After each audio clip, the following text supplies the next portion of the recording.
Prodigal son, champion problem kano. Vagabond, hooligan intini mwenye wan. One generation. Me name Chinski Uzi. Why my father and my pemote, Mr. Hala them stupid to wood. Oh my kudenga, makati muchachi korokoteta. Oh my kudenga, makati muchachi roba fatza. Atakuwa watakadaro, tirivana bagare watakava kunevan. Atakuwa watakadaro, tirivana bagare watakava kunevan. Paunoenda usiku, mai vai gara vachita uranguva nenguva. Usakanga na mabuku. Okay, chinzo machengoma dzako poteka muarea. Mosquito tinokonzera malaria. Tovagarisa pakadoma varipo pakeria.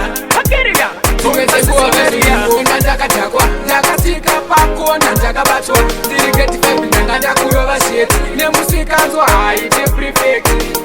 So nechikoro chaiva tisina friendship. Mababy gocha chitsvaga marelationship. Wonka mujara vachitombondiudza siyana nezvizvi zvihuligani kudenga makati muchati korokotedza. Omari vekudenga makati muchati ropafadza.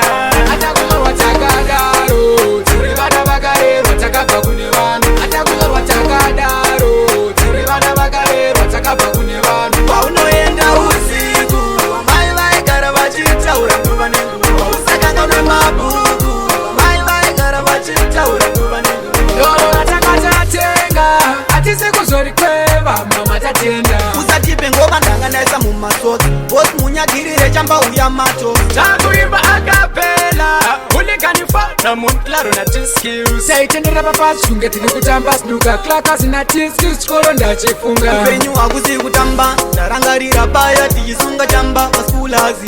Chikoro tichitamba. Ndarangarira tichirima yepanisi tichisunga mahepsi zvekutiripa. Omari vekudenga makati muchati korokotedza.